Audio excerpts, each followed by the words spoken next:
Tierney, oh, le grand pont pour éliminer Furlong. Qu'est-ce qu'il lui a fait là? Qu'est-ce qu'il lui fait, Kieran Tierney? Oh là, Kieran Tierney, c'est quoi? C'est quoi ça? Il vient souhaiter une très bonne année aux supporters d'Arsenal. Kieran Tierney, quel rush magnifique! Magnifique! Magnifique! Kieran Tierney! Kieran Tierney! Magnifique! Oula! Oula! Magnifique! Kieran Tierney! Magnifique! This is Arsecast Extra. Hello and welcome to a brand new Arsecast Extra, as nearly always, with James from Gunnerblog. James, you're back. Good morning to you. Good morning to you too. I feel like I've been quite lucky, haven't I, in terms of what I've missed. I feel like I've sort of missed a lot of the trauma right at the end of the season. I couldn't face it. I couldn't face the podcasting. Yeah, people have been wondering where you were. They thought maybe you had an accident. They wondered if you'd had a free transfer to Villarreal, something like that. But you've been missed. So people have been concerned for your welfare. You should be. Oh, that's good. If I had an accident, Arsenal probably would have been doing slightly better. Although actually we have won some football matches in my absence, it's worth saying, including one against Chelsea, which I did enjoy. But yeah, any old cunt can beat Chelsea these days, in fairness. That's true. I mean, yeah. We sparked, the collapse of Tuchel's Chelsea, didn't we? I hope so. There's still some way to go yet. Two more competitions. Let's not count our chickens on that one. Yeah, so you've been fine. You've been, otherwise engaged. Are you allowed to tell people what you've been doing or not? Because I've been filming. It's quite exciting. Different acting jobs. I think I'm not allowed to say. Okay. I think I've signed things that say I'm not allowed to say. Okay. But that makes it sound maybe more exciting than it is. Do you know what I mean? That sounds like I'm really dropping a hint. Like I'm the new Marvel superhero or something like that. I assure you that is not the case. French Bulldog Man. French Bulldog Man. What a superhero and what a sidekick. It would be. Carrying your French Bulldog in a backpack, solving crimes, fighting things.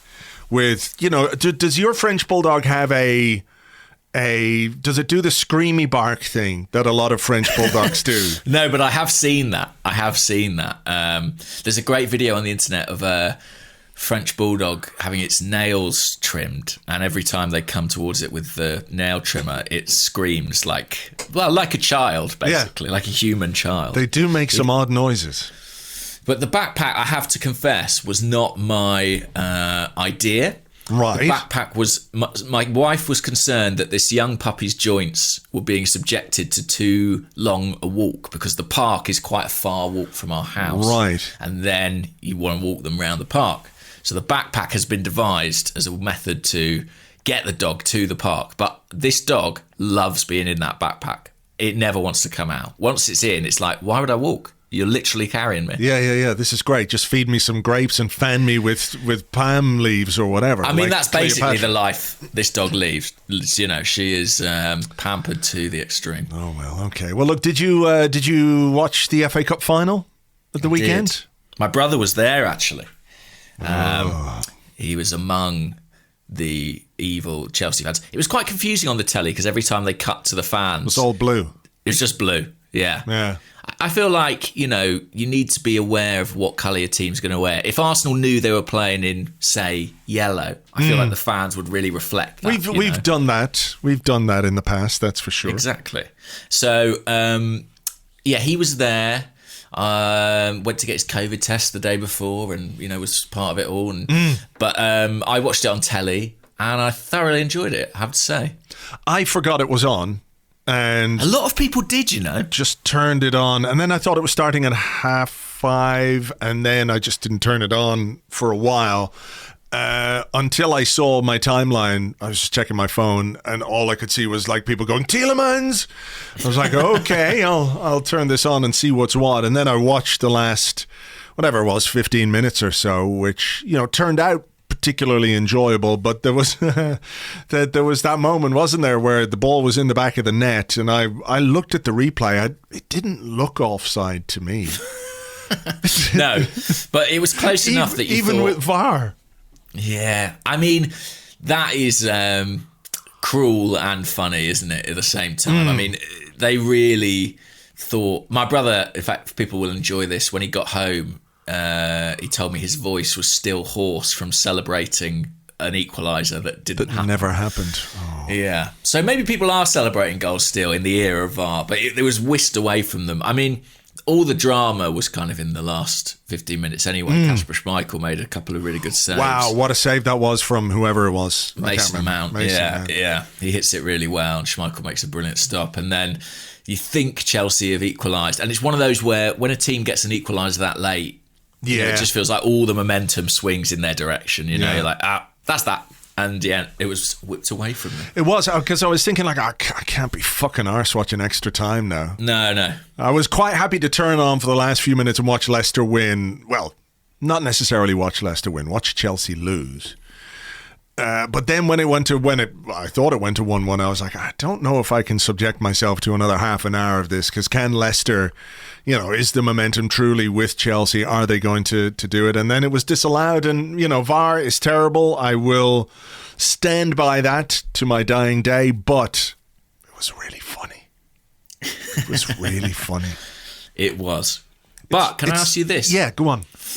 How did Leicester's success make you feel? I mean, listen, I know we've won a few FA Cups in our time, but does what they're achieving currently make you reflect on Arsenal's underachievement? I think what it does is it brings into stark contrast the difference between the owners of the two clubs and the way that the two clubs are run. You know, Leicester, even if you think, I mean, when you think about what happened with the title, I think what's forgotten in the midst of that is like how close they were to being relegated the previous season. Like, so close. And did they change manager? What happened? I can't remember exactly what happened, but they had about 7 games to save themselves, and they did it by the skin of their teeth. And then the next season they became champions. And look, if you want to call it a fluke, you can call it a fluke. And a lot of things happened that season, as we know as Arsenal fans. You know, that could have set the title up for us as well, because Chelsea were terrible, City were terrible, Liverpool were terrible, United were terrible. We were okay, but obviously had a period where we were terrible and the title got away from us. And Leicester did finish with whatever it was, 83 points, something like that. So, you know, you can dismiss it as a fluke. Is it maybe a once-in-a-lifetime thing? But nevertheless, on the basis of their performances, they did really well. I think since then, to have sort of maintained their presence at the top end of the table is not a fluke, and it's not an accident. Because you can't, I mean, consistency is the hardest thing to do in football. They've bought well, they've sold well. The owner, you know, the tragedy that happened with the owner and his son was there celebrating at the weekend, and that was really lovely to see. And, you know, I maybe, how do I say this? I don't know if they were like really big into football when they bought Leicester. I don't know what their background was. You know, they could have been passionate football fans, so I'm not here to do them a disservice. But it's unlikely they were passionate Leicester fans, that's for sure. So, but what I mean, they've come to understand the club and its place in the community, and they've been involved. You know, obviously from an executive level, but they've been there. They've been present as owners, right? So they've kind of understood what the club is about and come to understand what the club is about. And I think the fact that an owner is present is a really important part of you know, being...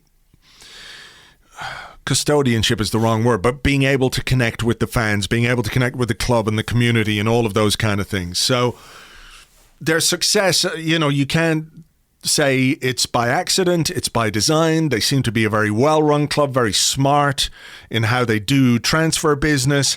And, you know, the owners, it comes from the top. It must come from the top, from the owners. So that's where my thoughts were with that it's in stark contrast to our owners who, you know, have been hands off, and maybe that's what they thought people wanted, and I don't know. What do you think about it? I mean, I just makes me reflect on them being a very well-run club, to be honest with you. You know, they don't have the kind of commercial revenue of an Arsenal, and yet they're on course to finish above us for 2 consecutive seasons now. They've bought and sold exceptionally well. If you think about, you know, the likes of N'Golo Kante, Riyad Mahrez, Harry Maguire, who they got the best part of 80 million for, Ben Chilwell. Yeah. I mean, the outlay on those players is pretty small, and the return is absolutely massive. If you look through their current team, I think you know, there's some really good examples of talent acquisition there. I mean, Tielemans is one of the obvious ones, but there are others. You know, Fofana. If only we had bought a promising young French centre half from Saint Etienne. And you know, Soyuncu. There's plenty. Yeah. There's plenty. I also think it's important to say that not everything they do works, and that we shouldn't kid ourselves that that's how it is at other clubs. You know, Arsenal, Leicester buy players. They spent 30 million or so on Iosi Perez. They spent 17 million on Dennis Pratt. Like, there are inevitably risks when you go for players at the younger age, and some will push on and become the players you think they're going to be, and some won't. That's fine. But I think if you are generally shopping in that sort of market, you kind of hedge your bets accordingly, and you give yourself a chance of some working out.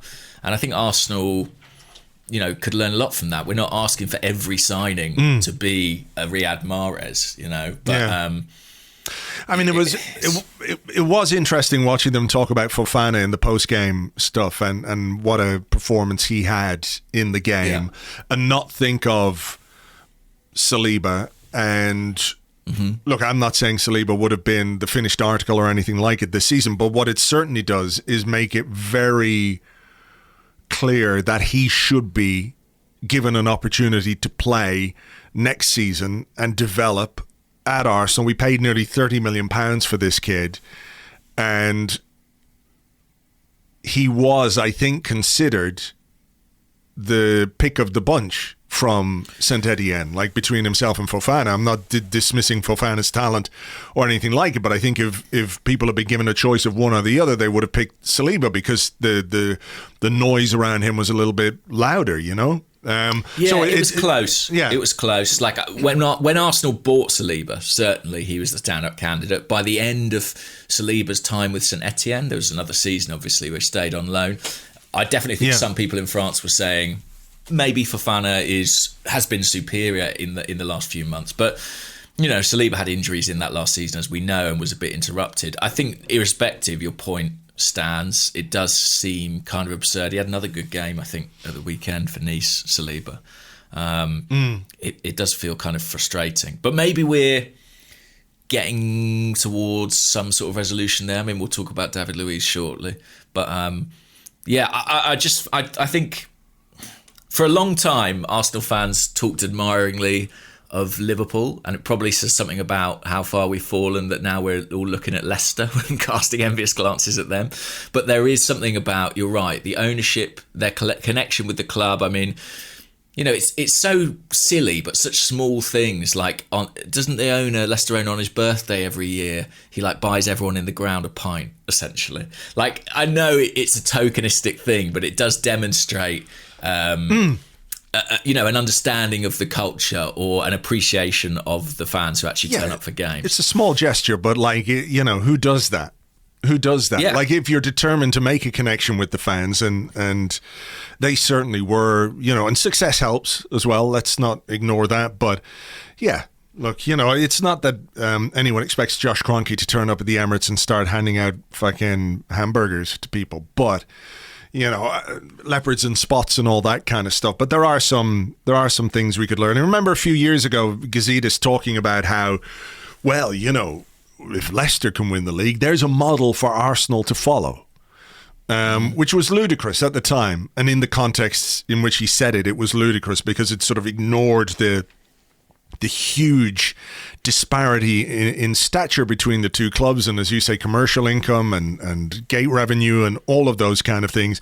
I think it was maybe Arsenal were a year out of the Champions League at that point, so it felt ludicrous at the time. But there are certainly things we could look at, the way that they do things and how they have done things, that if we want to put ourselves back on track, we could do worse than just looking at what they're doing. I'm not saying copy them or anything like it, but we have to be aware that there are things we need to do and things we need to implement. And, if a club like Leicester can produce the kind of consistency they've produced in recruitment, in selling, in league position, etc., there's no reason why we shouldn't be, with all the resources we have. And I do think recruitment is the key to it. I really do. They've been incredibly effective in that department. And when you look at Arsenal's body of work over the last 5 years, there's a lot more question marks there. Speaking of recruitment or lack of recruitment, or what's the opposite of recruitment? What's the opposite? I don't know. Disrecruitment. Disrecruitment. We're going to disrecruit David Luiz in the summer. He will be disrecruited from Arsenal to go who knows where, who knows when, but soon and for the rest of his life. So what are your thoughts on that? I mean, there were a few stories doing the rounds, or like the story came out in various ways. One was that like Luiz told the club that he had no intention of signing a new contract. Arsenal apparently hadn't offered a new contract. Luiz was all concerned about the culture at the club, and that's the reason why he wasn't going to stay, etc., etc. So, I mean, what's your feeling about Luiz going, and do you really care about how the decision was arrived at once that decision was arrived at? Yeah, I mean, it sounds fairly mutual to me, in that Arsenal hadn't offered him a deal. He was presumably quite unhappy about having not been offered a deal, and it suits him to go, I imagine. He's going to have an opportunity to move, to get probably a longer contract maybe than he would at Arsenal. I can't see how they would offer him anything more than 12 months. If he goes somewhere else, he might get a couple of years maybe, and that might make a bit of difference for him.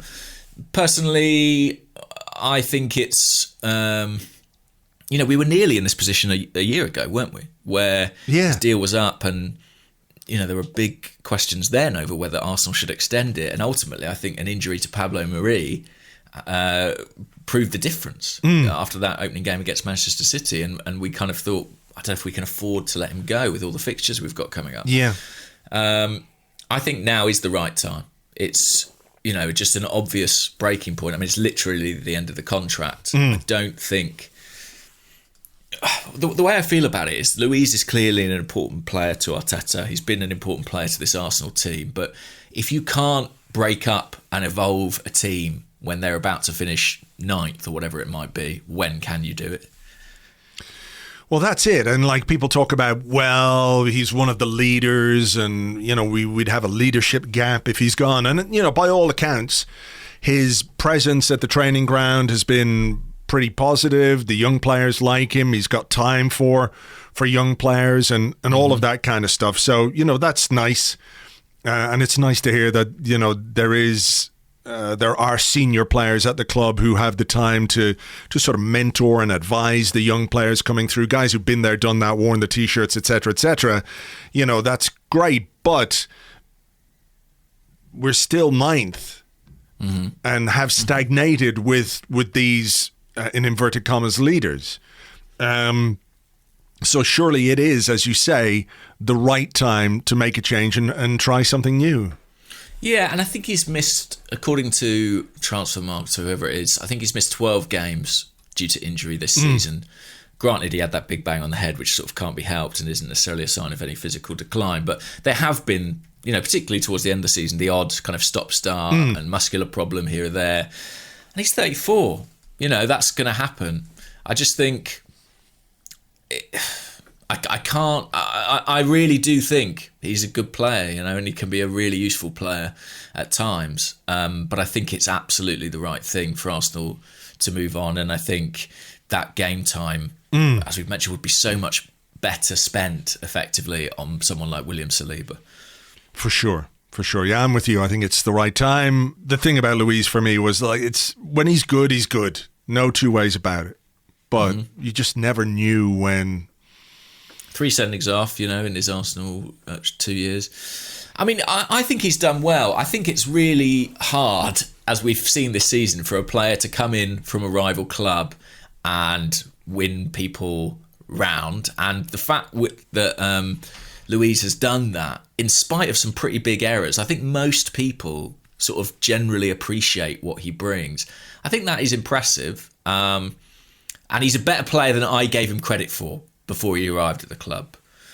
But there's no justification I can think of to think we should be handing out a new contract at this point. Well, that's it. I mean, look, we're talking about being ruthless. Ruthless is not giving a 34-year-old who is, as you say, a little bit error prone and perhaps increasingly physically limited. I mean, that's not a criticism of Luiz. It's just the way it goes when you get to 34. Ruthless is saying, okay, let's get that money off the wage bill and let's go in a different direction and let's rebuild. I mean, one of the other stories over the weekend was confirmation from elsewhere, from what you guys were reporting in The Athletic, that Willian is one of the players who wants to leave.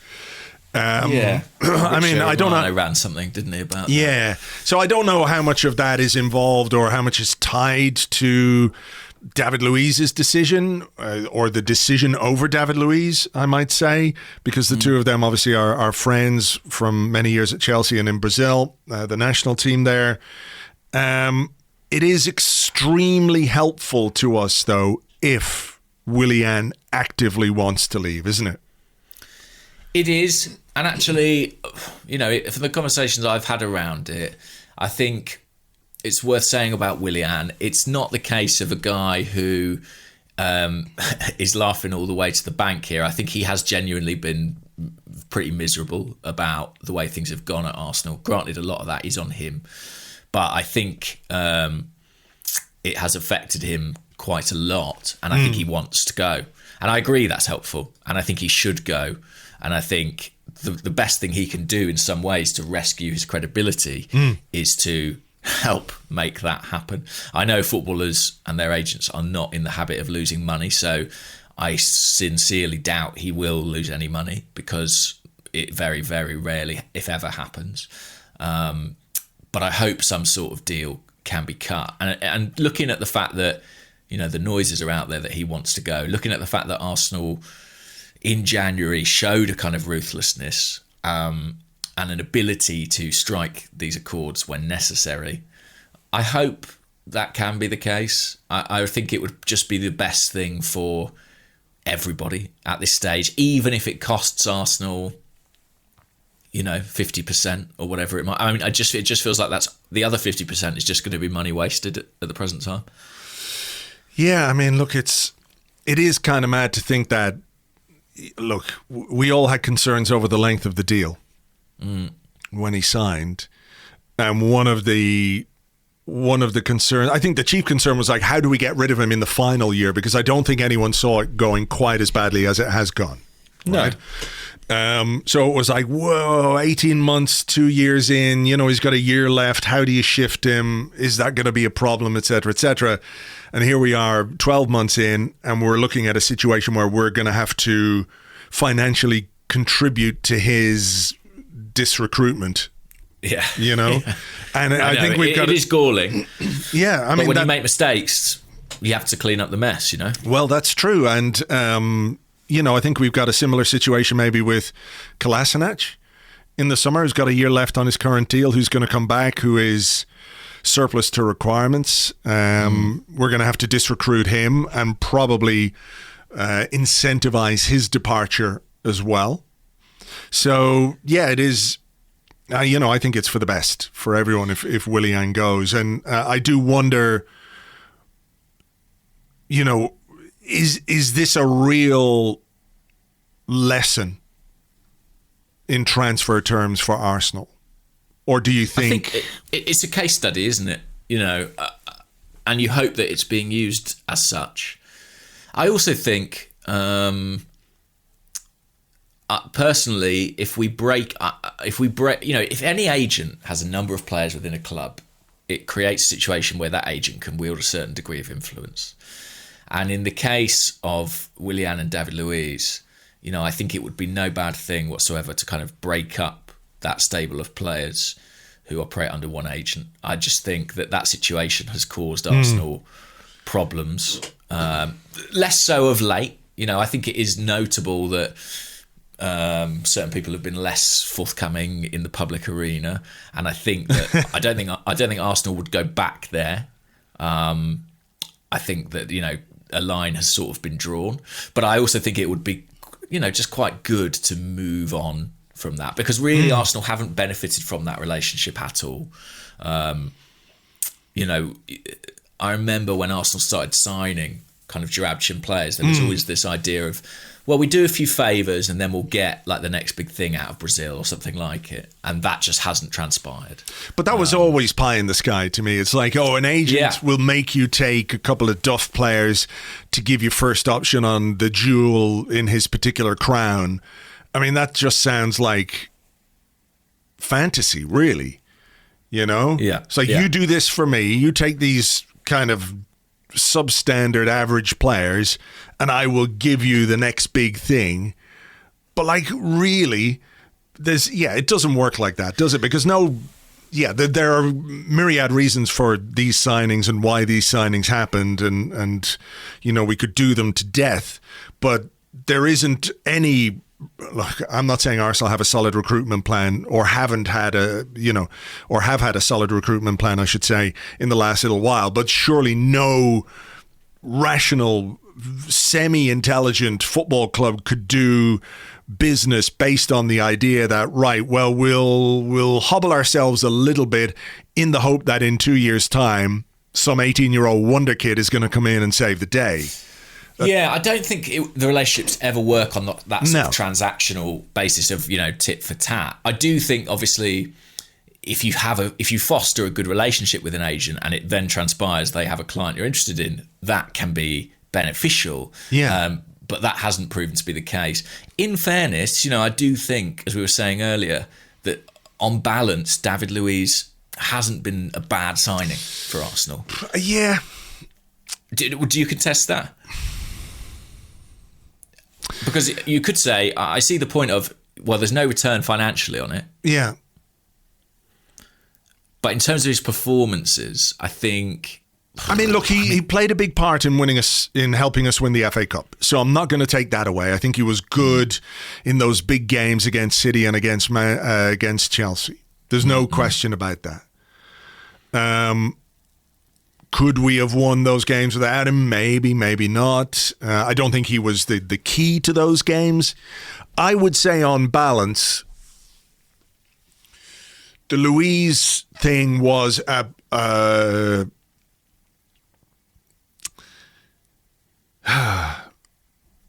it was because we made such a mess of what came before, because of what happened with Koscielny. Yeah, of course. We backed ourselves into a corner, and whether it was,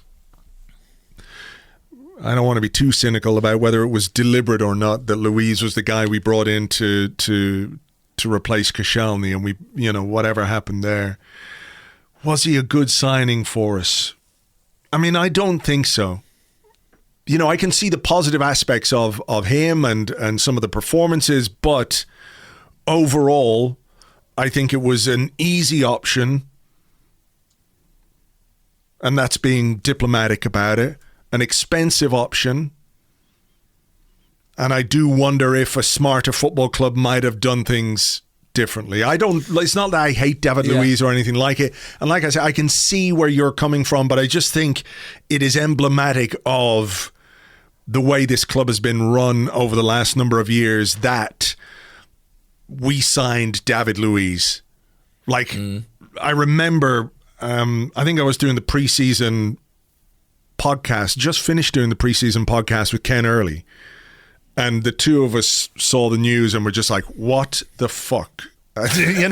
Literally, I can't believe this. And we talk ourselves, and I think it's understandable to an extent, we talk ourselves into looking at things from the positive angle, because that, nobody wants to be super negative all the time. And you're thinking, well, okay, he's experienced, he played in the Premier League, he can do this, he can do that. But really, if you're to go back in time and think, could you have gone a different direction? Could you have taken a different turn there? Could you have managed the Koscielny situation better to the point where a guy who, whatever you think of what he did, like put his body on the line for the club for 9 years and basically went on strike to get the fuck out of Dodge? What happened to make him do that? Why was he driven to doing something so out of character for him? Because that's not Koscielny, right? Nobody would have expected that from him. So I'm going back a little bit, but I do think it's a consequence of how we have been run, and the fact that we ended up with David Luiz tells you that the decision making at the top of this football club has not been good enough. So that would be my outlook on that. I think I can completely see where you're coming from, and I think it's a pretty cogent case. I suppose what I would say on Luiz is I think there is at least a debate to be had about that deal, whereas the other two deals we've done with that agent, I think probably everyone would have consensus that they have not been beneficial. I mean, Arsenal opened I don't like the term super agent, but Arsenal opened the door to a super agent. Well, didn't just open the door, they sort of had him, in the director's box. Tea and crumpets. Yeah, exactly. And I don't think it's been beneficial, really, overall. And that's not to say you shouldn't deal with agents. You have to. And if you want to get the best players, you've often got to deal with higher profile agents. But I do think Arsenal's recruitment over the last few years, it doesn't bear a huge amount of scrutiny. Yeah. Okay, so that brings me to this. And we had a couple of questions, and considering it's because we've had an Arsenal free weekend, we're not talking about a game, so we'll do some questions in both parts. So Michael, who's at Euler56, said, are Arsenal lazy? A lot of moves seem to be the easy moves, not the best moves. Hires for important positions on the business side are normally internal. Transfers like Bertrand and Willian are easy. And where is the other one here? It comes from the Gooner Talk, at the Gooner Talk TV. Regarding the links to Bertrand, do you look at interest in him as a failure to move away from the mistakes of signing 30-plus players from Premier League sides on sizable wages, or dependent on contract length, savvy business to get in a free, decent quality Kieran Tierney cover? So where's your transfer radar ticking towards when it comes to the links to Ryan Bertrand? This is what I think about that one. If Arsenal sign Ryan Bertrand this summer, they have fucked up, and this is why. Because in January, all the noise coming out of Arsenal suggested the reason we are not doing a left-back is because we intend to do a younger left-back, someone who can, push and rival Kieran Tierney in the longer term. And that is the kind of deal we can only do in the summer. And that essentially is why they didn't sign a left-back. If they wanted Ryan Bertrand, given that Southampton are sort of headed for mid-table, irrespective of what happened, 6 months from the end of his contract, they probably could have taken him in January. And, everybody knew he was available. Everybody knew he wasn't going to be signing an extension. That was a deal that, you might have had to pay a little bit, but that was a deal that was there to be done. In the same way they took Cedric a couple of years before. So that would be my concern, because not having a left-back cost Arsenal dear, as we know, in the Europa League semi-finals. So if we didn't have a left-back, only to then go back and get Bertrand, that's very, very confusing to me. Right. But what do I think about the signing kind of in its own right? I'm a little bit sceptical about it for the reasons that I've laid out, in that I think Arsenal had other targets for that left-back position. It wouldn't surprise me if he's on a list, But I'd be surprised if he's option number 1 or number 2. I just was, interestingly, because I've seen us linked to that guy at Hibernian. Oh, yeah. I don't know his name off the top of my head. Josh Doig. Josh Doig. Anyway. Yeah, he's highly rated. He's got admirers. Shares the same agent as Ryan Bertrand. How do we... Bertrand? Bert. I don't know. Bertrand, I think. Bertrand. So they share the same agent. He was French when he was a kid at Chelsea. I think Bertrand. So maybe there's, a little bit of agent crossover confusion going on here. Personally, I think if we sign another 30-plus average player with a link to Chelsea, I might scream. I might just scream. I hadn't even thought about the Chelsea. Yeah. I mean, come on. We've had enough. There have been enough examples of it. Jody Morris to fix our midfield problem. And Dennis Wise. Yeah. I mean, the thing is, in isolation, so you'd say average player. I'd say he's an okay player. Yeah, average player. Average Premier League player, yeah. Yeah, like he would be if he was 24 and we signed him as a backup left back, I'd be like, that's okay. But the thing is, with these deals, you can justify them all in isolation. You can say, yeah, oh, I can see a logic for David Luiz, or I can see a logic for Cedric, or I can see a logic for Willian, or I can see a logic for Aubameyang 3-year contract, whatever it might be. But I just think we've sort of reached our saturation point with these kinds of decisions. Correct.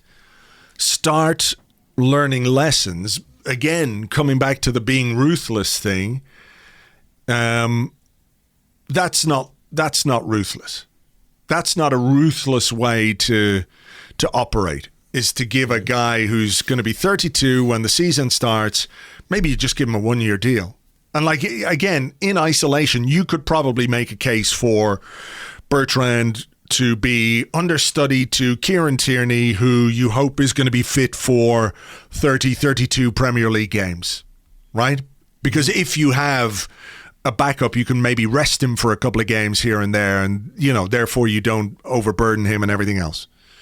He's experienced, he's Premier League, he's free, you give him a 1-year deal, etc., etc.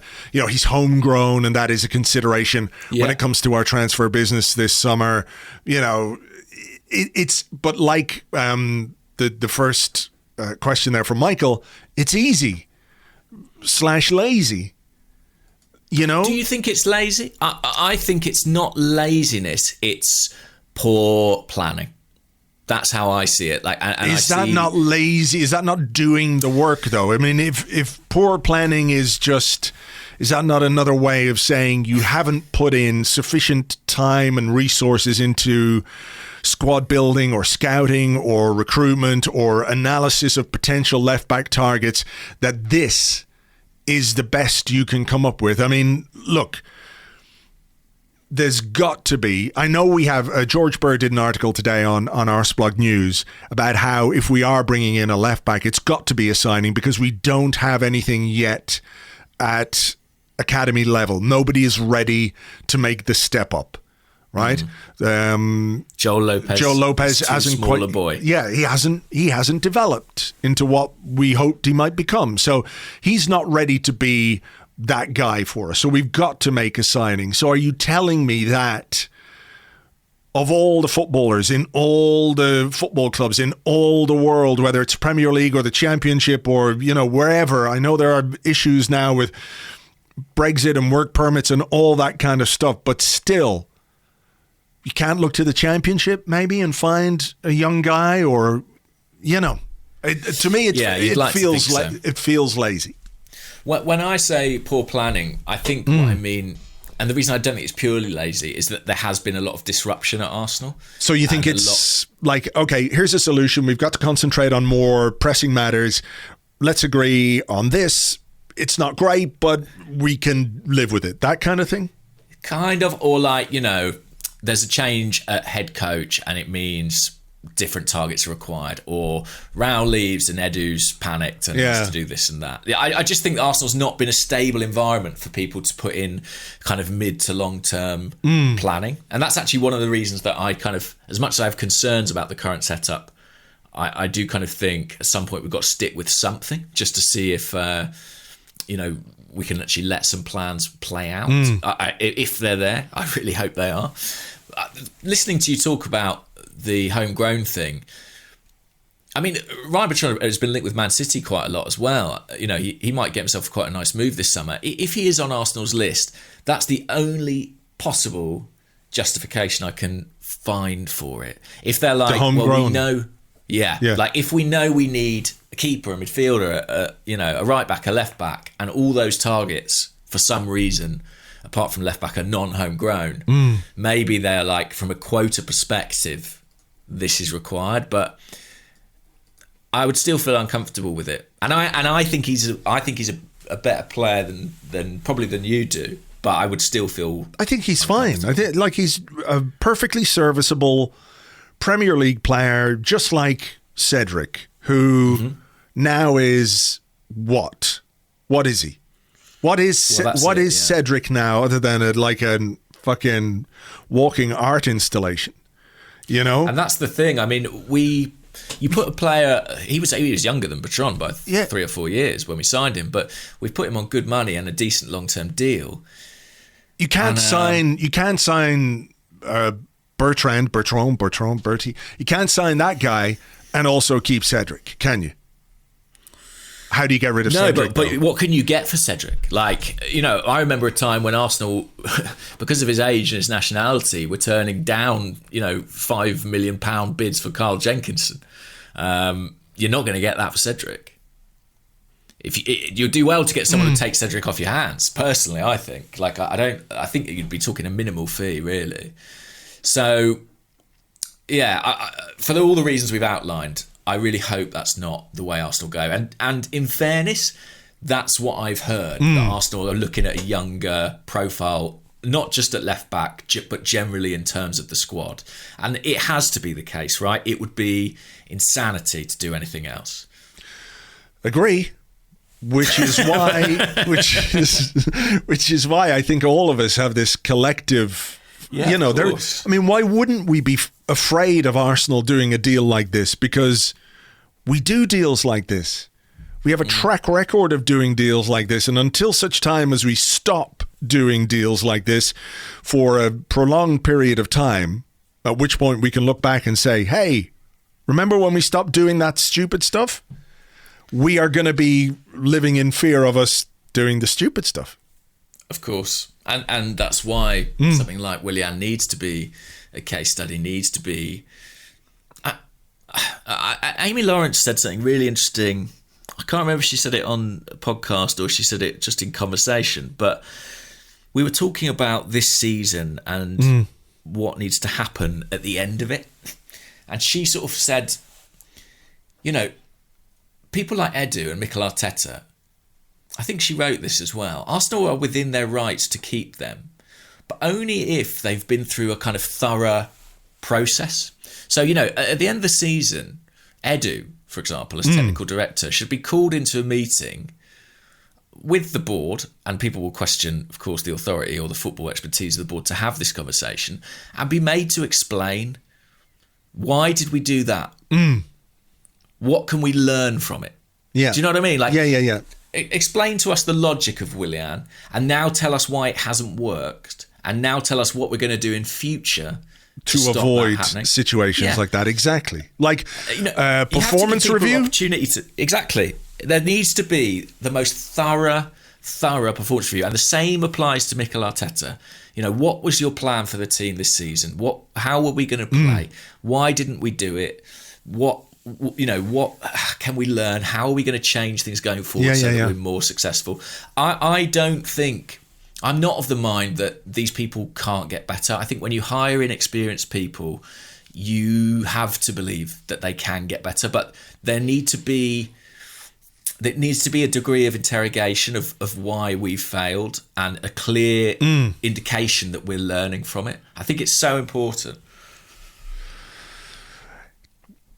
Yeah, I can't disagree. I just wonder if those things are in place. I mean, do you think the board? Do you think the composition of the board means that they can have? I mean, I have to think that like, even if there isn't sort of like the an ex-player. Yeah, but you know when you you're in a job and like there is that boss figure and you're called into the boss's office to discuss your performance, etc., etc. You know. Thankfully, that's not something I have to deal with. But, you know, I've been there in the past, you know, as on both sides of that table. But yeah, I've had to learn to do it recently with the Athletic, and you have to sort of assess, you know, how you think you've done. What are your weaknesses? Well, I'm a bit of a perfectionist. What can I tell you? I see my report card. But, you know, I just wonder if there is, rather than that one guy interrogating each individual, I wonder, is there a more collaborative situation going on? Like, are Edu, Arteta, Mertesacker, Dickie Garlick, now that he's arrived, Tim Lewis, Vinay, are they all sitting around the table together and saying, right, what were the goals for this season? What were we trying to achieve? What did we achieve? What didn't we? Why didn't we? How are we going to fix it? What are we going to do? Etc., etc. I have to believe that stuff like that is going on, at least. Whether that's the healthiest way for it to happen, I don't know. But you know, it can't be just a case that people are coming in and going, morning, yeah, grand, we lost 5-0 last night. Yeah, we'll just go to, you know, there has to be some measure. They're not going to present that process to us externally. You know, they're going to continue to stand by their decisions. You just want to feel like internally, at least, there's that reflection, and that we learn from our mistakes, because that's been the frustrating thing about Arsenal, that it's felt like we never do. Are you confident? Am I confident? I would say be excited. No, I am not confident, but football is beautiful because every 12 months you kind of pull the arm on the roulette machine and maybe, just maybe, you get a win and something which changes the fortunes of your club. 3 oranges. That's what we need. Three oranges. That's what we need. 3 oranges at the back. Yeah. This season we've had a lemon, a pear, and a steaming turd.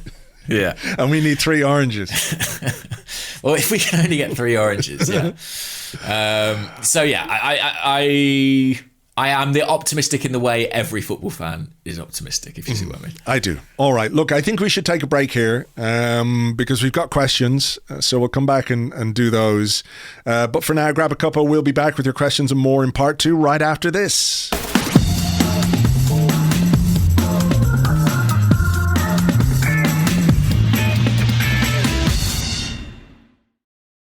Welcome back to the Arsecast Extra. This is part 2 of the show where we answer the questions that you send to us on Twitter at Gunnerblog and at Arseblog, and also on the Arseblog Discord chat server, which you get access to if you are an Arseblog member on Patreon. James, I was sort of expecting a lot of questions, or certainly a number of questions, about Daniel Ek and the statement that he released over the weekend. And as you just said off air, it's quite interesting that we don't have many. In fact, I think there was one question, if I can find it here, from James Howson, who's at BigJimmy_V, who said, on the back of Daniel Ek's recently well-timed post after the FA Cup final, he said the Kroenkes rejected his offer, saying they don't need the money. Strangely, the club reportedly rejected that a bid took place. What will it take for these guys to leave? I assume he's talking about the Kroenkes and KSE. But like, what did you make of what happened? There seemed to be like a preemptive denial from Arsenal that any bid had taken place, and then Ek came out to say, well, actually, we did submit a bid. They turned it down, said we don't need the money. So, you know, if they change their minds, I'm here. It was all a bit odd. Yeah, I mean, what I would have to say about did he or did he not bid is that I don't know enough about the actual mechanics of how a deal like this would work. So maybe, you know, you could make an inquiry and the Kroenkes could say, well, it wasn't actually a formal offer, therefore we don't acknowledge it. I don't know, to be honest. You'd have to ask someone more au fait with that world. It is... I guess that the decision to come out publicly for Daniel Ek is again a sort of attempt to kind of maybe rally support from fans, and I think that's clearly been the modus operandi from the start. If you look at the way this is played on social media and the fact that he's, you know, looked to attach some big players, to the bid in quite non-specific roles.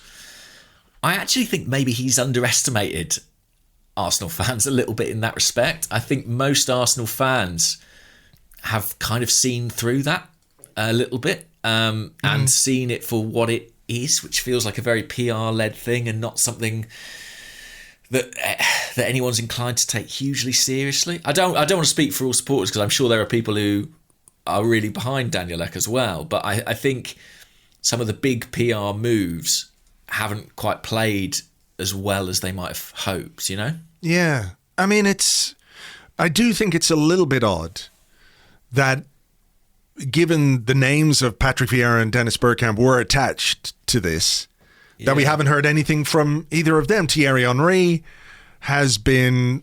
I think you'd probably say Thierry Henry is more media savvy, right? Yeah, he's not shy, is he? Yeah. And, I mean, Dennis Bergkamp doesn't really talk a great deal. He doesn't do too many interviews.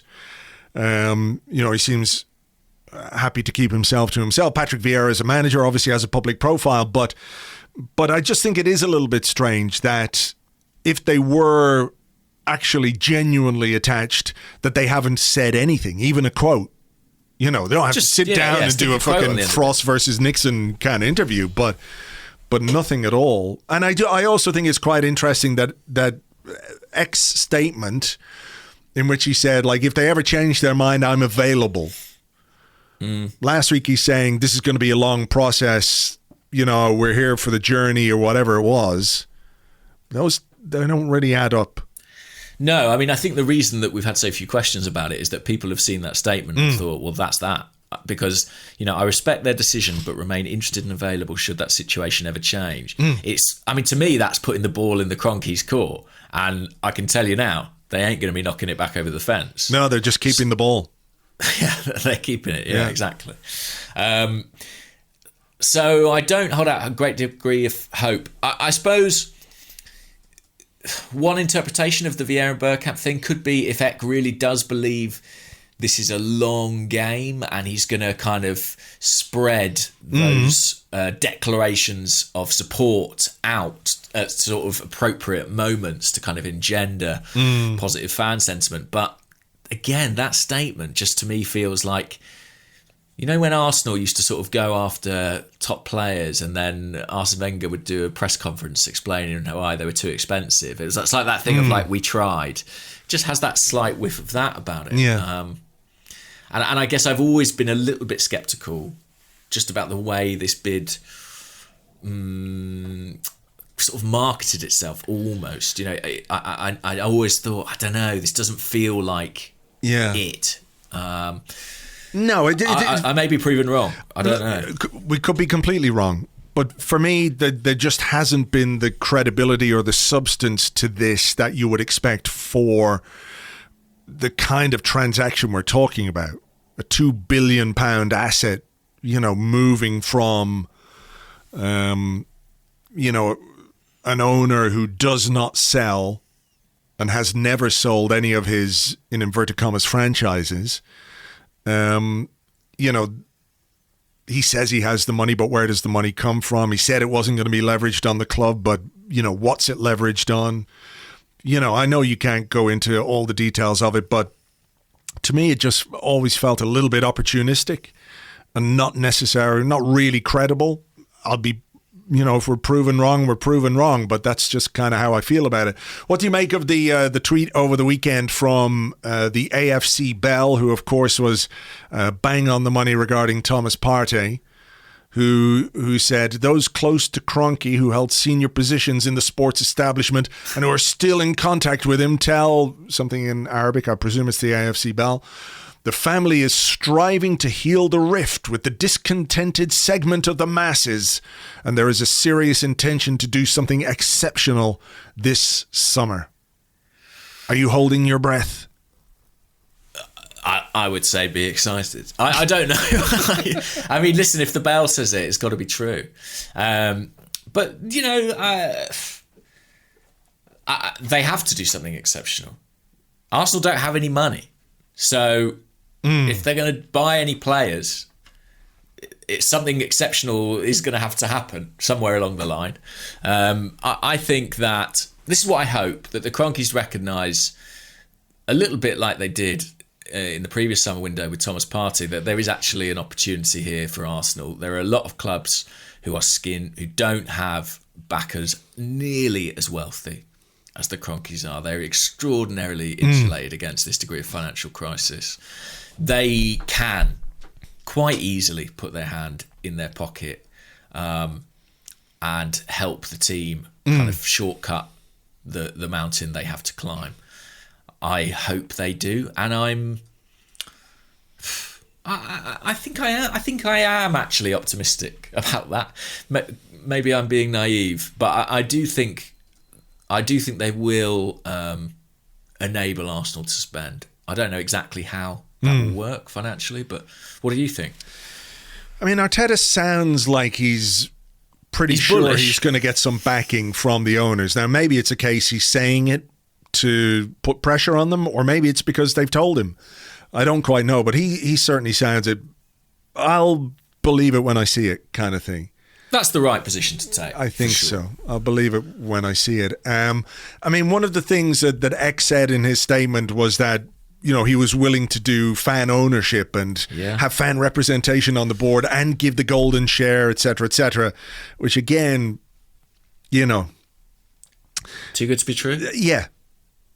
It did sound a little bit too good to be true to me. It was like, I would have given you all these things that you wanted. I just, you know, I don't quite know that that's maybe possible. Maybe he would have. Arsenal is such a good asset to have. Listen, if you want to, if you are going to buy it, if you do some of those things, you immediately make yourself extremely popular with fans, right? Yeah. Why wouldn't you?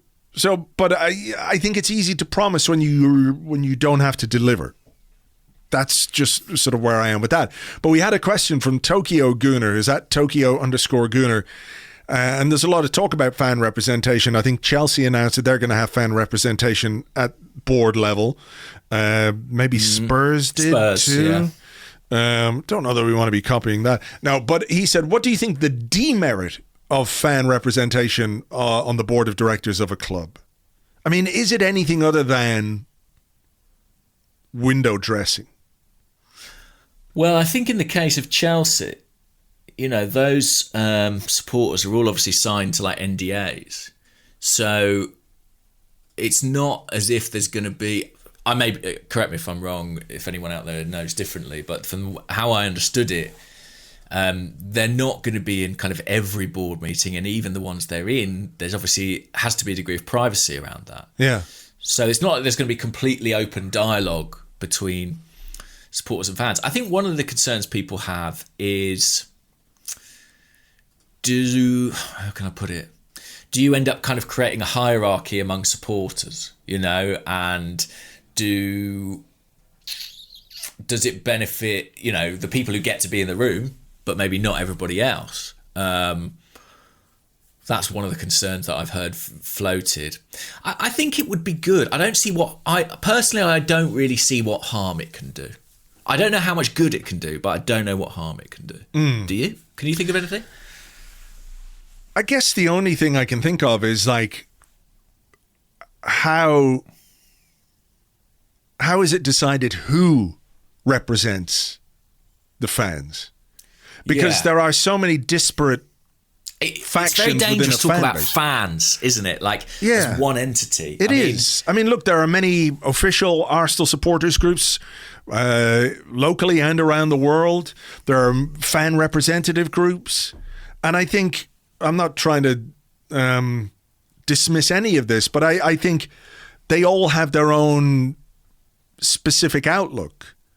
Mm-hmm. And I don't want to use the word agenda because that sounds very loaded, but you know what I mean? Yeah. But they all have certain things that they're passionate about and that they will campaign for, or that they think is a priority. So, you know, what the AST consider issue number one, Arsenal Independent Supporters Association might consider number 3, and Black Scarf might consider number 5, and Red Action have a completely different idea about what's important to all of those. You know what I mean? So those are the again, this isn't to be I'm just saying that this is the reality. So who decides who is going to be on the board to represent the interests of fans or to put across the point of view of a fan outside of those agendas? Again, it's the wrong word, but you know what I mean? Like you're going at something. You're going at something with your own opinion or a preconceived notion of something, or is there a referendum among the fans so that the representative, his or her personal opinion isn't what counts? It is the opinion of X amount of fans, and how do you decide that or come to that conclusion? Yeah. That's the difficulty I see with it, is that, you know, you think one thing, I think another thing, him down the road, he thinks another thing. If we get you on the board, you know, we'll be re-signing Philippe Sendros to play centre-half. And if I'm on the board, I'll build a statue of my favourite striker, Emmanuel Adebayor. There are all these problems. So I actually think that if you were going to do it, you'd have to have some sort of democratic process. You'd have to have elected Arsenal fans. Oh my God, elections. Yeah, that certainly doesn't bring out the worst in people. But isn't that the supposed idea of democracy? Yeah. You select people who are prepared to fight for the issues that, you know, you care about. I mean, imagine that process. But make, you know, I guess Arsenal great again. Fuck if you think about the Spanish clubs, you know, they work on a kind of electoral basis. Maybe there would be a degree of that. I have no idea how it would practically work, but you raise a good point. Like, there is no, I mean, you know, the AST are, I think, maybe the foremost Arsenal fan group, and they seem to be the one most involved in these sort of high-level discussions, be it with Arsenal, be it with the government. But again, they only represent their members, and I don't know what the membership is of the AST, a couple of thousand? Yeah, maybe? Certainly not as many as the members of Arsenal. Yeah. No. So, although they have grown a lot recently, I understand. No, I get it, but it's still they're only representative of their own members. That's what they do. They work on behalf of the interests or the concerns of their own members. I guess what I'm proposing, and I think it sounds like a sort of dystopian nightmare probably, but is that the Arsenal members would have to hold some sort of vote. That's the only way I can think that it would work. But do you think it would work? Like, do you look? Here's do you believe in it? Do I believe in it? It's not a question of. I kind of feel like. Look, I think there's two separate things in a way. One is like the interests of fans in general, and how football fans are treated by the game itself, by the authorities. And I do think there's a great power, as we've seen of late, when there is some unity and solidarity among football fans, you know, to address the wider issues of the game. One of the reasons you might say you have a fan at board level is so the club understands what it is that fans are thinking. Right? So when they make a decision, it's not that the fan can veto it, but it's like we understand how they feel about this. They're in the board meeting. They're saying, look, this is the way that this is going to go down with the fans if you do this, X, Y, or Z. But I also think that's kind of already there at Arsenal in a way, because they do have these regular fan forum meetings. Like, the club do engage with fans on that level. Yeah, they know how they're being talked about, I imagine. Exactly. They're not blind to what is said on social media, on podcasts, on, you know, they have various ways of understanding what and how fans are feeling. They do know that, you know. So I just like I said, I just wonder. I mean, there are people at the football club. Edu has been there as a player and now as an executive. And Mikel Arteta was a captain and is now the manager. And Per Mertesacker was the captain and is now the head of the academy. So I tell you something interesting about Tim Lewis. So Tim Lewis is an Arsenal fan. And when you speak to certain people, they'll say, "Oh, it's great. You know, he gets the club and, that helps him." His detractors, of which he does have some, everyone's got enemies in football, will say he's just a fan. You know, he's up when they win, he's down when they lose. And he's affected by it emotionally because he's a supporter. And some people will say that's not helpful. I don't know. At board level, you need cold fucking... Yeah, but does that not then play into, for example, a decision like letting 55 people go at the start of a pandemic, et cetera, et cetera? That's a cold-hearted business decision, but it's not aligned with the values that we hope the club will have. Even if there's really good reason for 55 jobs to go, and I'm not saying that there were, it feels particularly at odds with how we expect our football club to operate and to behave. You know, the supposed class, etc., etc. So, you know, there's the other side of that one. It is a tricky one, and I'm not sure. I'm not sure. Like, that's just an individual case. And like I said, my broad opinion is I don't see how it can hurt to have those views reflected if you can find a way for those views to be properly reflected. I mean, but what do the fans want? If there's a board meeting tomorrow, should we sack Mikel Arteta? Yes or no? You know, what do the fans want? It's difficult, isn't it? Well, fans, I don't think should be involved in that kind of decision making. No, like fans can always make their opinions known, you know. And when fans are back in the ground, we've got planes for a reason. Yeah, we've got planes and banners for a reason, guys. But you know, it's just the practicalities of it that baffle me as to how it can actually happen, and who does it, and then who does it without being like hated by half the Arsenal fans, because you can envisage, can't you? Some, you know, Arsenal get a fan representative and they're just characterised as a bit of a shill to the owners, and of course they probably don't have much real power. No power, literally no power. So that's what I mean when I said about it being window dressing earlier. Like, do we not have to think that these people who are in charge of the football club, who must, and look, to be fair to Mikel Arteta, he said it more than once, that he understands that where we are and what we're doing is well below what is expected of Arsenal. Like, do we think they don't get what Arsenal should be because we're failing right now?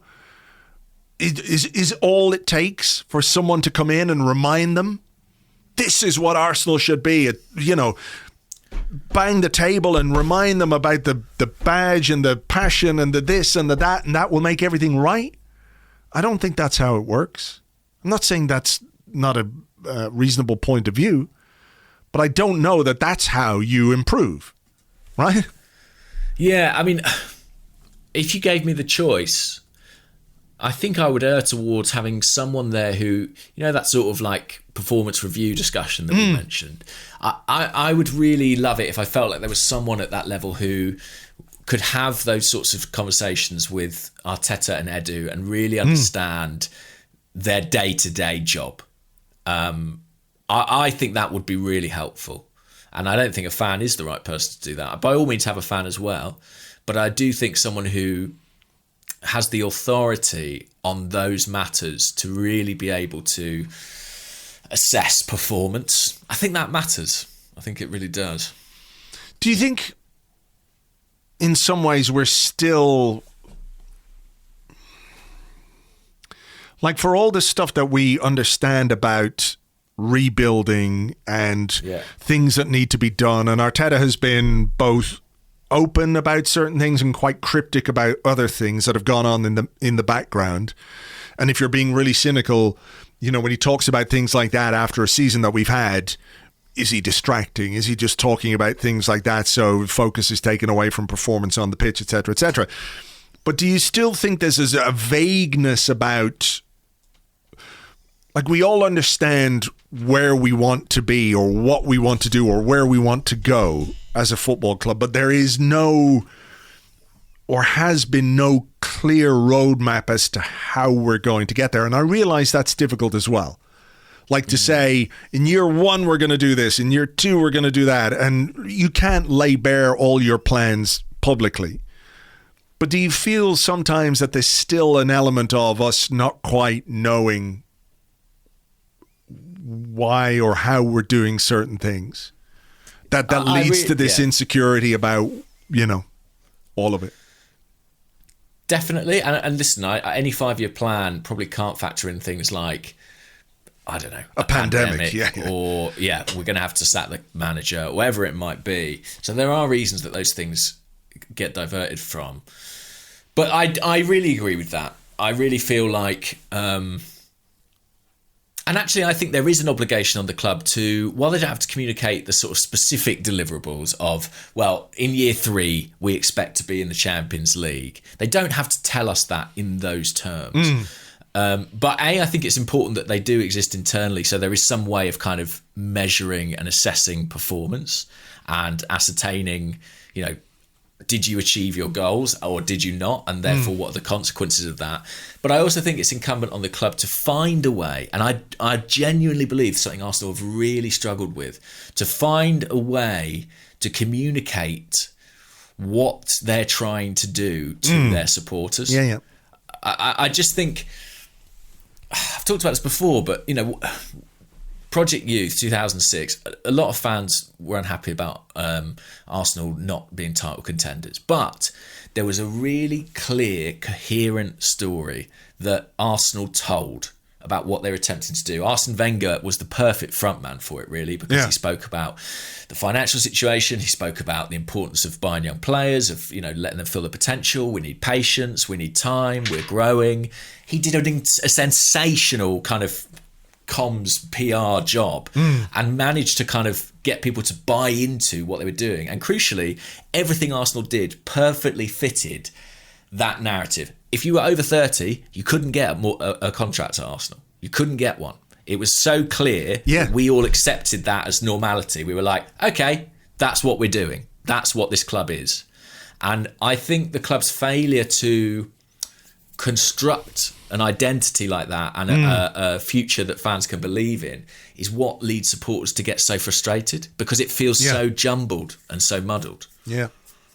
But it's a big job. I'm not saying it's easy, because you might have to sell people sort of jam tomorrow, but that's the position we're in. I mean, we haven't got any jam right now, Andrew. No jam. Where are Harleys when you need them? We're in a jam. Okay, look, we spent quite a bit of time on that, so let me move on and do a question which is more in line with what we were talking about a bit earlier on in terms of de-recruitment. And what we're going to have to do this summer. So Tony Kent, who's at 2-0 down on Twitter, says, out of all the rumoured exits, say what you think will happen to each of the below. They will stay and be integrated into next season's squad or be sold. So he starts with Willian. Stay or be sold. I mean, sell. I'm going to say he'll go. I'll say he'll go. Joe Willock. Oh, I had a question about this one. I mean, I mean, let's do UTB it. said, is the reality that Willock will be sold to raise funds like Martinez, or does he need to stay for the homegrown quota? I mean, I think there are other reasons for him to stay beyond that, but what do you think? I think he'll stay. I think when you look, scored Joe, again, didn't he? Yeah. I mean, Joe Willock was quite a big part of the squad last season. Yeah, 40 played a lot, 40 odd appearances. This season, not so many. Obviously did really well in the Europa League. I question whether the motivation for sending him out on loan was to simply raise his value. I think when you send a player who's been a little bit in and out but has shown flashes of talent, I think when you send a player like that out on loan, you're looking for Like, it can go two ways. You know, good performances mean that he comes back and he develops and, you know, you get a better player or you get a more valuable player. So really it depends what else you've got in your squad. When it comes to midfield, I mean, you guys in Athletic are talking about Xhaka leaving. Staff believe that Xhaka wants to leave. So that leaves us with what in central midfield? Thomas Partey, Mohamed Elneny, Dani Ceballos is going. We're going to come to Torreira and Guendouzi now in a moment, and I think both of them will go. So there's space for Willock, for a player like Willock. So devil's advocate, yeah. Is it like Martinez in that this is the high point of his value with the run he's on at Newcastle? Maybe, but aren't people bemoaning the fact that we sold Emi Martinez? It's not like everyone's going, thank God we sold him at the top of his value. I mean, I understand. I understand. Like, you know, he was a player who maybe you would have got £2 million for. He was a third choice goalkeeper most of his career, and all of a sudden, in a period of a couple of months, he becomes a £20 million asset. And previously, Leno really wasn't the biggest issue that we had. I know there's a lot of hindsight going on with the goalkeeping thing, and people going, we sold the wrong goalkeeper. Nobody wanted to buy Leno. He wasn't sellable. Martinez was sellable, and not defending it, but just I understand what happened. Yeah. But I think it was right to sell one. I do think that. Yeah. I think Willock stays next season. I think we don't score goals from midfield. He's gone to Newcastle. I know they play in a different way. I know he's being asked to do things slightly differently. A bit of a hail. Is he a stylistic fit at Arsenal, though? That's a good question. But what is our style? Well, yeah, good question too. So, you know, maybe next season's Arsenal is perfect for Joe Willock. We don't know. But what I would say is, I think we can see that Arteta likes a player sort of like Martin Odegaard, say, as number 10. Joe Willock's very, very different. Isn't he? I mean, look, I like you, really like Joe Willock, and I have always said wherever he goes, he'll score goals. He's got an eye for goal. Yeah, he does. Yeah, and he can finish. So he will score goals. Yeah, I would probably keep him too. I just think if Newcastle came with silly money, like if they came with anyone came with silly money, you take it. But like if they came with like 35 million, Mike Ashley's going to have to sell a lot of fucking trainers. Well, that's the thing. They're not going to, are they? No. I think we sort of know. I mean, from what the conversations I've had with the Athletics Newcastle correspondent, he was telling me that Newcastle's ideal is another year's loan. No, absolutely not. And obviously for Arsenal, that's completely unpalatable. Yeah. I think, yeah. And to answer your question, Torreira sell, Guendouzi sell, for me. Yeah, also. I mean, Torreira, poor guy, I don't think he's in any state to be coming back to Hertfordshire and London. I don't think he wants to. And Guendouzi, that's just broken, isn't it? I mean... the reality is he's a year left on his contract. We either offer him a new one, which isn't going to happen, and he's not going to sign it. Why would he sign it? Why exactly would he sign it? Be ruthless, you sell. No two ways about it. So the next one on the list is Ainsley Maitland-Niles. Yeah, I had a question about this actually. Yeah. Georgios Lambrew said, do you think we should consider bringing Maitland-Niles back to the team? We're in need of an athletic and mobile midfielder, and I think he could be a valuable squad member. I was really interested by Sam Allardyce's comments. Did you see me those? Too. Yeah, me too. For those who didn't see them, I'm paraphrasing, but he basically said, if I was Ainsley Maitland-Niles, I'd go back to Arsenal and play wherever they told me to play. Is that sort of right? Yeah, that's exactly it. I wrote about it today on the blog if people want to have a look. He said, look, he's done well for us in midfield. It's really weird that Sam Allardyce is making sense. He said, if I were him, I'd play wherever the manager picked me and I'd never turn it down.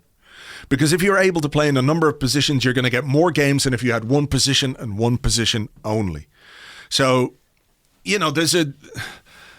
I really think Ainsley missed a chance to establish himself as the right back at Arsenal, or to at least give it a really good go, you know. Yeah.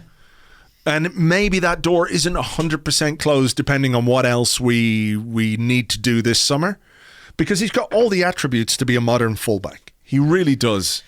You know, I know he played quite a lot at wing back, but he could play right back. All day long he could play right back if he put his mind to it. But he could have gone in January to play fullback. I think Leicester were interested. I think Southampton were interested. And the reason he chose West Brom partly is that he wanted to play in midfield. I mean, I think he's mad. If I think in 20 years' time, he'll be like, I could have been Arsenal's right back.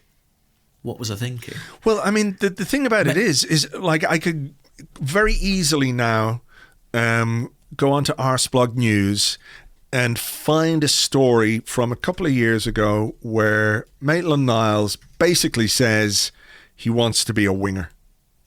Yeah.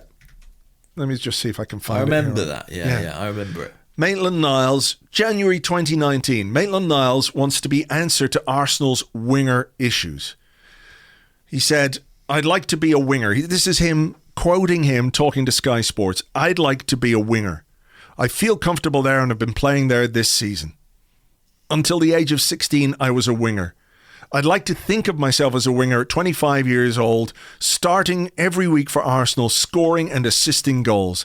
I don't feel like I'm there. I'm still young and I've got a lot of learning to do. Now he wants to be a midfielder. He wants to be a central midfield player. This is January 2019, so it's a couple of years ago, and things can happen in a couple of years and you change your mind about certain things. But this is not as if it was his lifelong dream to be a central midfield player. You know what I mean? No. So and he's 24 in August. You know, he says when he said that, he was a bit younger, but he's entering the period of his career where he really needs to play. And like playing fullback, like a winger isn't quite what it used to be. It's not what it, you know, the position isn't quite what it used to be because of the way the game has changed. But when you look at, I think we said this before, didn't we? When you look at the attacking license given to fullbacks by modern coaches, like fullbacks under Pep Guardiola play in a specific way, but you look at Trent Alexander-Arnold, you look at Robertson at Liverpool, and even the very obvious example at Arsenal, Kieran Tierney, who gets to attack and put in crosses and provide assists and score some goals from fullback. I think it's such an important position. I think he really should have knuckled down and tried to nail down that fullback position. But I think I agree with you in that I think he's made the mistake. I think too late. I think it's done. Yeah, I think it's too late. I think so. You know, I think he's kind of made his bed a little bit there, and I think he'll go. What do you think? I think he will probably go because, you know, he's had a decent loan spell, and another one who's not going to sign a new contract at this point. Probably, you know, and he's got a couple of years left, so sell. I think he'll go. Kolasinac.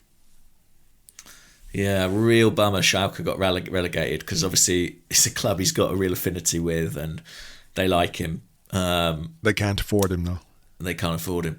I still think go, and like you, I suspect some sort of compromise will have to be reached to make that happen. Cedric. I think right back's a weird one, isn't it? We've got a lot. We've got a few. I mean, I'm pretty sure Bellerin will go. Yeah, the Bellerin is on the list here, so I think Bellerin is going to go. I think Chambers will stay. Do you think Chambers gets a new deal? Because he's got a year left on his contract. So yeah, I think he will. We touched on this in the sort of big Arsenal piece in Athletic the other day, but I think they like Chambers and Holding and Tierney. They think they're sort of a good character group, you know. So I would edge towards him maybe getting a new deal. Tierney's definitely going to be getting one, hopefully. So Cedric. I think Cedric will stay, but only because I think we won't be able to get rid of him. I would happily see him go. Yeah, I too. I don't really see a market for him. Maybe we can get rid of him. I think we should if we can, because like as a signing, it's been a waste of time, really. Well, he's played, you know. Maybe someone will take him on loan. I just think it was the death knell, wasn't it, that he couldn't really be used. Well, look, we played Bukayo Saka as a right wing back rather than play Bellerin or Chambers or Cedric. He's now fourth choice on the right, third choice on the left because he's behind Xhaka and Tierney. Yeah, I think it will be a signing in Chambers for that position next season. Yeah, I think we will make a signing at right back. Who else did we have here? Lacazette.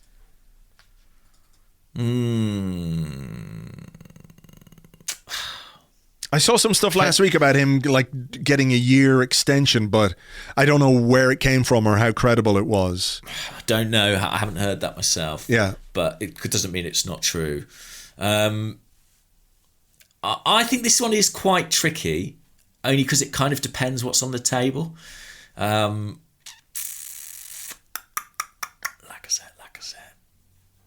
I think sell.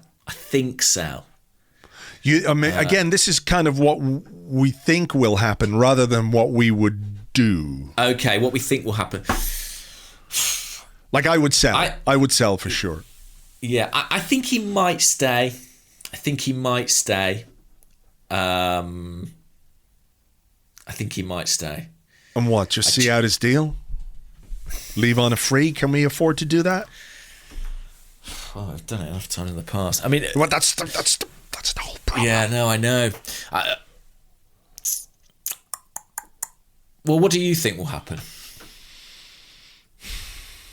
He's not started the last couple of games, which I find interesting, you know? Yeah. I think we will try and sell him. Whether we can sell him or not is another question. But I think we would be foolish as a football club to let another player see out his deal for nothing and leave for free. There's a guy we paid £50 million for, basically. So we have to try and get something back. Now, it's a question of whether they consider the goals that he might score next season more valuable than the transfer fee they can get in, and it will depend on what kind of market is out there for him. So. Yeah, I saw someone on Twitter, it might have been Flanny Balls, talking about there was some analysis and research that, you know, investigated how many £100,000 a Premier League goal is worth, essentially. So maybe there's someone at the top at Arsenal, I sincerely doubt it, but kind of doing that sort of sum. You know, it gets to the point where if someone offers you, I don't know, 10 million for Lacazette, are you like, well, I can't replace him for that money? I mean, I imagine Arteta will say, I would like to keep him. And Edu, if he's doing his job, should say, sorry, mate, he's got to go. Yeah. You know? Yeah. Yeah. Well, look, let's see. I think we will try. Bellerin we've dealt with. Bernd Leno, I think he'll stay. I think he's unhappy. Yeah, and we've reported that he's unhappy and he would like to go. But I'm just not sure I see someone coming in at the kind of level where Arsenal would be willing to sell. Do you not also think we've got more pressing issues? Oh, I definitely think that. I think Leno has had a bad run. I still think he's decent. And I think, who was it who said this? I think it was Elliot on Arsenal Vision said something about goalkeepers are a really difficult position to know what you're going to get. And I know what you mean. You can go out and buy a keeper and you can think you've got a sure thing and they make an error early doors and it's just not what you expect. You know, think of like Arsenal went and bought Richard Wright, disaster, you know, things like that. I think Leno is not perfect, but he's pretty good. And I think if you've got, in Arsenal's position, with everything else they have to attend to, if they've got a pretty good goalkeeper, personally, I'd be inclined to stick. Needs to get up in the box a bit more and score a few more injury time thumping headers, you know? That would be nice. Follow Alisson's lead. I mean, even Matt Ryan's that was. chipping in with the pre-assist. Yeah, what a header that was from Alisson. I know. Shit. These Brazilians, they can play anywhere. It was a great moment, that. But I tend to agree with you. I think we've got more pressing issues. I think we can. But probably he's got a contract situation. Yeah, he's got 2 years. He's got 2 years on his contract, so it's not. I mean, look, if you're going to be super, super ruthless, you'd say, okay, now is the time where we make the decision. But you can still maybe, deal with it next summer when he's got a year left. And if he's not happy then, he's not going to want to stick around anyway, so he'll go. And the caveat for all of these is if someone comes in with a really good offer, do you know what I mean? Yeah. But we're talking about actively working to move people on, I think. Yeah. Granit Xhaka is the final one. I've got to say sell. You think we'll sell? Oh, sorry, I keep thinking I'm doing it on what I would do. Do I think we'll sell? What makes this really hard is just not knowing if there are buyers. Do you know what I mean? Yeah. And how realistic it is that someone would make an offer that would be acceptable. I think if somebody came in for Xhaka at the right amount, I think Arsenal would sell. I just have this hunch that he stayed when he didn't want to. Do you know what I mean? Like, he stayed, for the manager, basically. And I think he's done his time. And I wonder if he has a sense of, like, I'm leaving kind of on my terms at this point.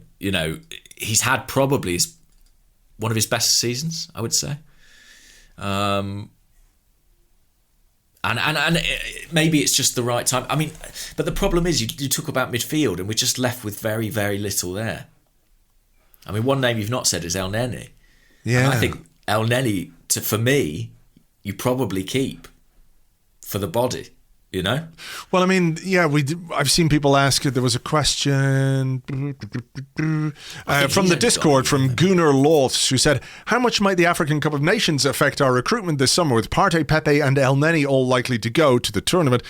Could say adding Bissouma or another African player leave a massive gap in the squad at such an important time of the season, particularly in central midfield. So, like, I've seen a lot of talk about Bissouma, but, if 3 of your central midfield players are going to the African Cup of Nations in January, True. That's not good squad building.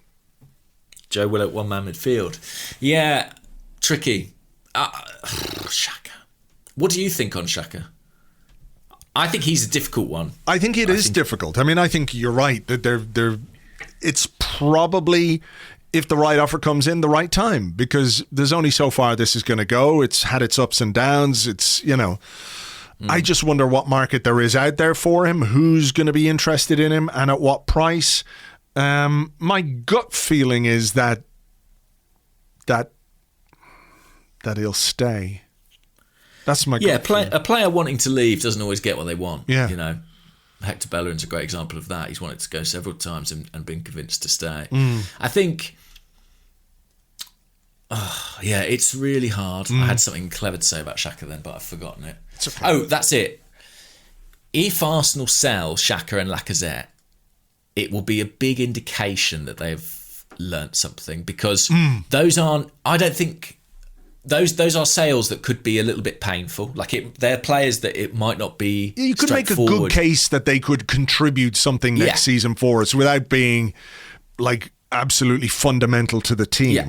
If you're the coach of the team, you probably would like those players around next season. But if you're managing the club correctly with an eye on the future, you probably sell. Do you know what I mean? Yeah. So they're pretty important cases, and it'll be interesting to see what the club do.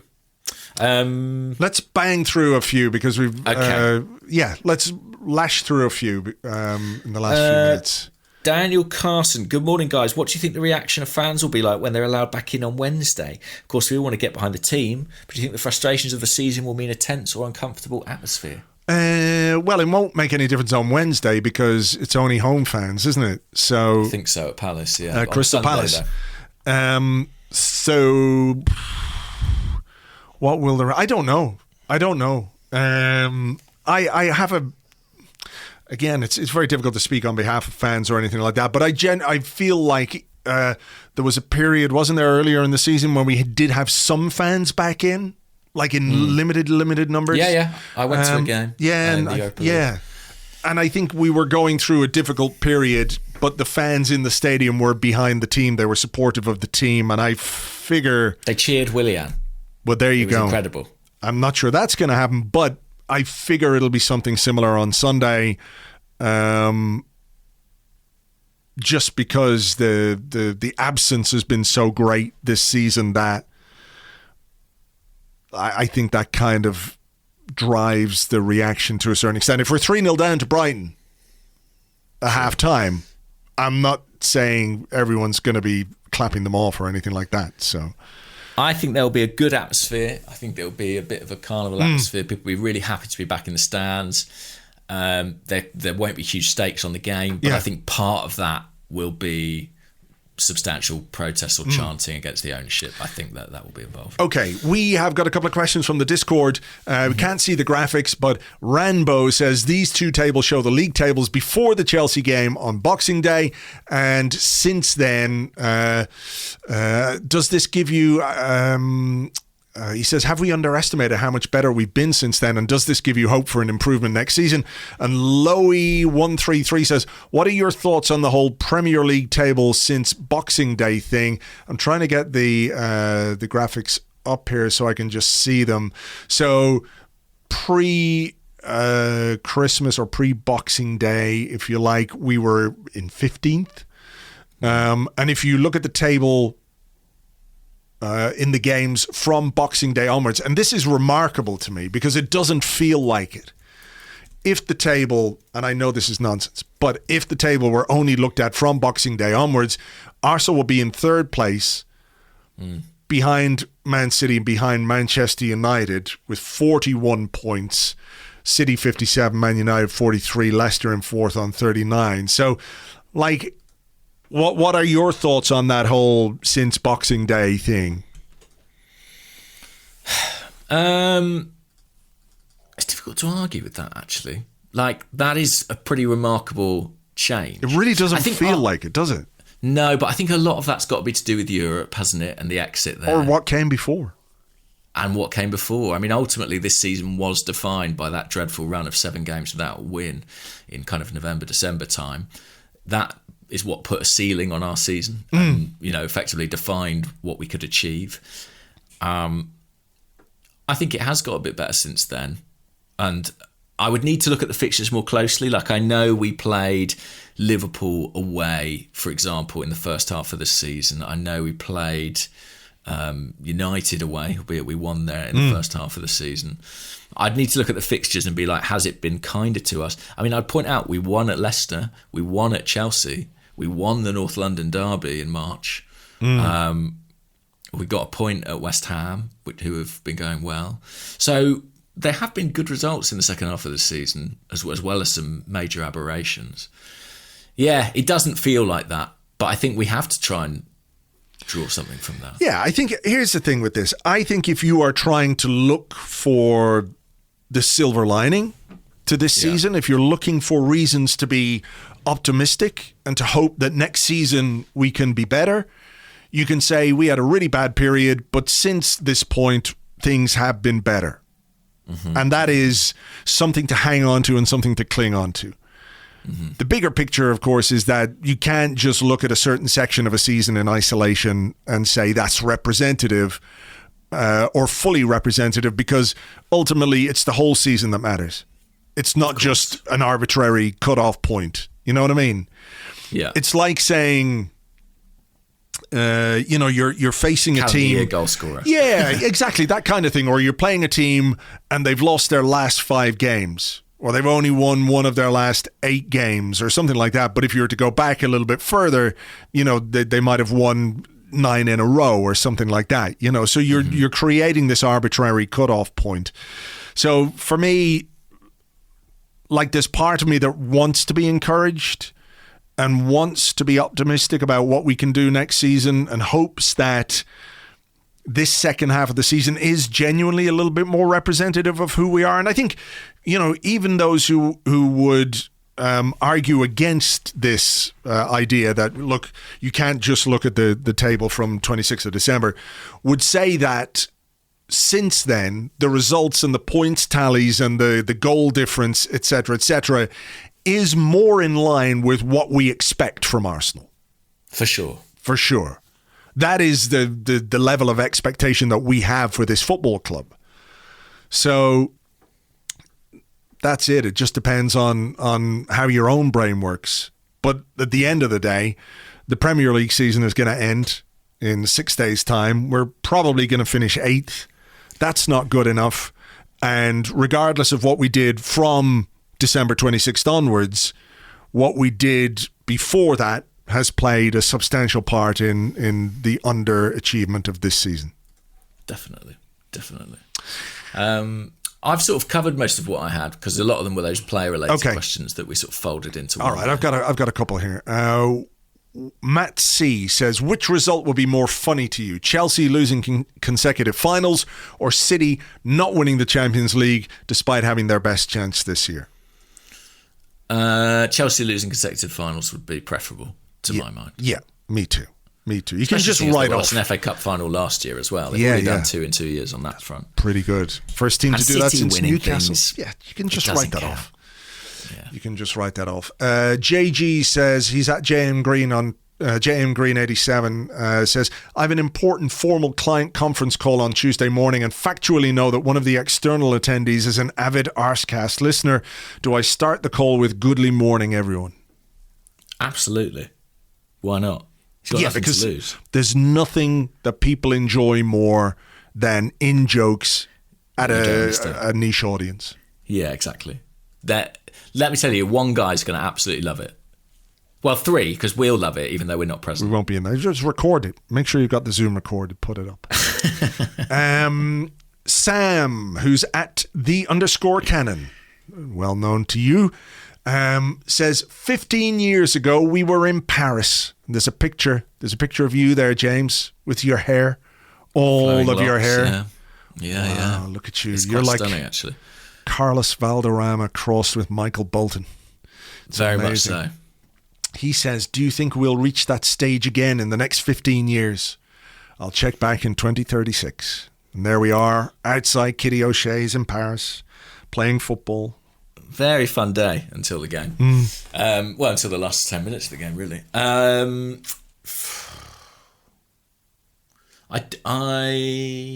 don't hold out much hope that we'll be there in the next 15 years, but it's perfectly possible. If you told me 15 years ago where we'd be now, I probably wouldn't believe you. So that's true. All things are possible. It doesn't feel imminent. Let's be clear about that. But football's weird, isn't it? Football's weird, and there are peaks and troughs. Yeah. And Arsenal are a big club. You have to hope they'll come again.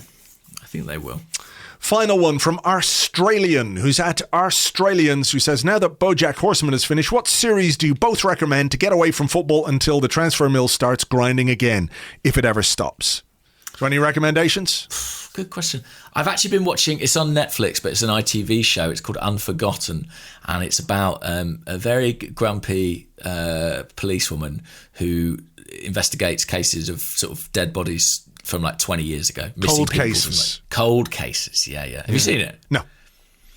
It's quite good. It's quite well written, actually. I was surprised. It made me think, maybe there's good stuff on ITV and I've just never seen it. But that's what I've been watching. What about you? I've been watching this thing called The Expanse. Yeah. I heard about that. Yeah, it's a space thing. So basically, there's like 3 factions. There's Earth, Mars, which has been terraformed and all kinds of stuff. And then there's these people called the Belters, who like the workers and the kind of, I guess, like how would you put it? The sort of working class of the space universe, whatever, they're put on. And it's quite good. It is quite good. It's a bit spacey. It's a bit exciting. There's some shooties and lasers and It's got shooties. Shooties, yeah. Shooty things. Oh, nice. Pew, pew. It's got pew, pew, pew. Oh, I'm interested. But also, the Belters talk in this really weird kind of accent. Right. What would you compare it to on Earth level? I'm pretty sure that they've based it on Hector Bellerin. Hector Okay. Bellerin's kind of Cockney Spanish accent. Right. Because it's all a bit like this, man. Talking a bit like Hector, and then it's I like this my whole life. So they all talk a bit like Hector Bellerin. So there's Maybe he's from space. Wow. That would explain a lot. From the future. That would explain all those fashions that we just can't get our heads around. Exactly. It's And all de this rigueur sort in like 2743, whatever it is. And all his apocalyptic warnings about the environment. Yeah. He knows. He knows. My voice is just completely giving up at the end of this podcast. God. Well, look, we've been going a while, so I think we should probably Maybe just call it that's quits. I think we've overdone it. You know, you've been out of action for a couple of weeks. I know. And you've just had Out to of do match 90 practice. minutes and extra time. Full 90 minutes. And extra time. I know. I'm not letting you straight take in at the deep end. I'm not letting you take I've a penalty. gone down though. clutching my larynx, making the substitution sign with my hands. All right. Well, look, we will leave it there as ever. Thank you very much indeed for being here. Thanks for listening. We will be previewing the Crystal Palace game for Patreon members tomorrow. We'll have a podcast for you there over on Patreon. In the meantime, mind yourselves, take it easy, and we will catch you on the next one. Bye-bye.